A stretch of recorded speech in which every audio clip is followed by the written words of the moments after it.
Hi friends, Seenu மாயா சீரியலில் ஒரு அட்டகாசமான ப்ரொமோ பற்றி தான் இந்த வீடியோவில் பார்க்க போகிறோம். அதுக்கு முன்னாடி நம்ம சேனலை சப்ஸ்கிரைப் பண்ணாதவங்க கீழே இருக்கிற சப்ஸ்கிரைப் பட்டனை கிளிக் பண்ணிவிட்டு பக்கத்தில் இருக்கிற பெல் பட்டனையும் கிளிக் பண்ணிடுங்க. சரி, வாங்க வீடியோக்குள்ளே போகலாம். இந்த ப்ரொமோ எப்படி ஸ்டார்ட் ஆகுதுன்னா, நம்ம சீனு இருக்காங்க இல்லையா, அவங்களுக்கு தெரிஞ்சிருது இப்படி மாயா கிட்ட வந்து பத்மா கதிரை வந்து சேர்த்து பேசினதால தான் மாயா பத்மா வந்து அடிச்சிருக்காங்கன்னு உடனே பத்மா வந்து திட்டிட்டு இருக்காங்க. ஆமாம், எதுக்காகமா இப்படி மாயா கிட்ட சொன்னீங்க? என்னதான் இருந்தாலும் நீங்கள் அப்படி ஒரு வார்த்தையை மாயா கிட்ட சொல்லியிருக்க கூடாதுமா. இப்படி பேசினா யாருக்கு தான் கோபம் வராது அப்படின்னதும் இந்த பக்கம் பத்மா வந்து சரிடா, நான் அப்படி பேசினது தப்பு தான், ஆனால் அதுக்காக அவ எப்படித்தான் இருந்தாலும் என்னை திட்டிருக்கலாம். எதுக்காக கை நீட்டி அடிச்சா? கை நீட்டி அடிச்சது தப்பு இல்லைன்னு சொல்ல வாரியா அப்படிங்கிறாங்க.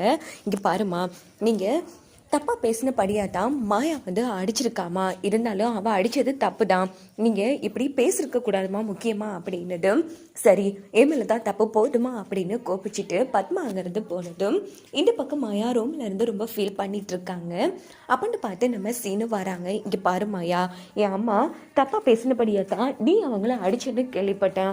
ஆனால் ஒன்று மட்டும் மாயா, எப்படி இருந்தாலும் என் அம்மா வந்து பேசினது நான் சரின்னு சொல்ல வரல, தப்பு தான். அதுக்காக நீ அவங்கள திட்டிருக்கலாம், இல்லை கோபத்தில் 4 வார்த்தை பேசியிருக்கலாம். ஆனால் நீ பெரியவங்கன்னு கூட பார்க்காம கை நட்டி அடித்தது ரொம்ப தப்பு அப்படின்னு சொன்னதும் இந்த பக்கம் பார்த்தோம்னா நம்ம மாயா வந்து ரொம்ப ஃபீல் பண்ணிட்டு இருக்காங்க. இப்போ என்ன சொல்ல வர சீனு, உங்கள் அம்மா வந்து பேசுனது சரின்னு சொல்ல வாரியா அப்படின்னு மாயா வந்து கேட்குறாங்க. இங்கே பாரு, என் அம்மா பேசுனது தப்பு தான், நீ அடித்தது தப்பு தான் மாயா. போதும் மாயா, இப்படியே அடித்து பிடிச்சி வாழ்கிறத விட நாம் ஒரு விஷயத்துக்கு முடிவுக்கு வந்துடலாம், நம்ம 2 பேரும் பிரிச்சிடலாம் அப்படின்னதும் மாயா அதிர்ச்சி ஆகிறாங்க. என்ன சீனு, இந்த விஷயத்துக்கு போய் இப்படிலாம் பேசிட்டு இருக்க? நான் எடுத்த முடிவில் எந்த மாற்றமும் இல்லை மாயா. நாளைக்கு நம்ம 2 பேரும் ஒரு முக்கியமான இடத்துக்கு போகிறோம் வா அப்படின்னுட்டு சீனு வந்து சொன்னதும் மறுநாள் காலையில் மாயா சீனு 2 பேருமே கிளம்பி நேராக ஒரு லாயர் ஆஃபீஸ்க்கு வராங்க. அங்கே வந்து பார்த்தோன்னா மாயா வந்து எதுக்காக சீனு இங்கே கூட்டிகிட்டு வந்திருக்கா அப்படிங்கிறாங்க. இங்கே பாரு, நாம் நிரந்தரமாக பிரிஞ்சிடலாம் மாயா, இதுக்கப்புறமும் சேர்ந்து வாழ்கிறதுல அர்த்தம் கிடையாது அப்படின்னது. என்ன சீனு, ஜோதிச்சு தான் பேசுறியா? இது எல்லாம் ஒன்று முடிவா இல்லை உன் அம்மாவுக்காக எடுத்திருக்கியா? 2 தான். நம்ம 2 பேரும் இனி சேர்ந்து வாழ்றதுல அர்த்தமும் இல்லை, அதே மாதிரி உன் கூட சேர்ந்து வாழ எனக்கு இஷ்டமும் இல்லை மாயா. நம்ம பிடிக்கிறது தான் உனக்கு நல்லது, எனக்கு நல்லது. அதனால மியூச்சுவல் டிவோர்ஸ்க்கு அப்ளை பண்ணியிருக்கேன், கையெழுத்து போடு அப்படின்னதும் சரி சீனு, உனக்கு இதான் ஆசைன்னா உன் ஆசைக்கு நான் நிகராணிக்க விரும்பல அப்படின்னுட்டு மாயா வந்து கையெழுத்து போட்டுடுறாங்க. இங்கே பார்த்தோன்னா நம்ம சீனுவும் கையெழுத்து போட்டு முடிச்சிடுறாங்க. அதுக்கப்புறமா பார்த்தோன்னா நம்ம மாயா வந்து யோசிக்கிறாங்க, கண்டிப்பாக நீ இது எல்லாம் உன் அம்மாவுக்காகத்தான் பண்ணிட்டு இருக்கன்னு எனக்கு நல்லாவே தெரியும் சீனு. கண்டிப்பாக உனக்கு என் மேலே இருக்கிற காதலை வந்து நான் கொண்டு வருவேங்கிற நம்பிக்கை எனக்கு இருக்கு. கூடிய சீக்கிரம் நீ உன் மனசில் இருக்கிற காதலை என்கிட்ட சொல்லுவேன். என் காதல் வந்து கண்டிப்பாக வந்து என்னை ஜெயிக்க வைக்குங்கிற மாதிரி அந்த இடத்துல நம்ம மாயா வந்து ரொம்ப ஃபீல் பண்ணி யோசிக்கிறாங்க. அதுக்கப்புறமா பார்த்தோன்னா 2 பேரும் பைக்கில் கிளம்பிட்டு இருக்காங்க. அப்படின்னு பார்த்து வார வழியில் வந்து போலீஸ் படிச்சிடுறாங்க. இல்லைப்பா, லைசன்ஸ்லாம் கொண்டு வந்திருக்கியா? ஆமாம், யாருவங்க அப்படின்னு போதும் நம்ம சீனுவுக்கு என்ன பண்ணுவாங்க ஒன்றுமே புரியல.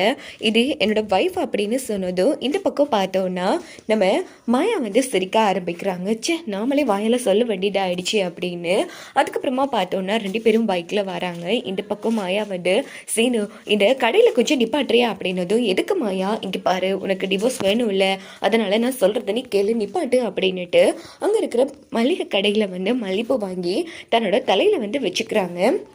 அதுக்கப்புறமா பார்த்தோன்னா 2 பேருமே கிளம்பி நேராக வீட்டுக்கு வராங்க.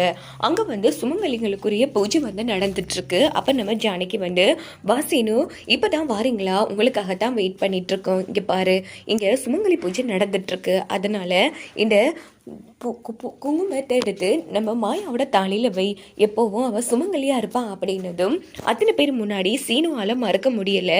உடனே சீனு என்ன பண்ணுறாங்கன்னா குங்குமத்தை எடுத்து மாயாவோட தாலியில் வைக்கிறாங்க.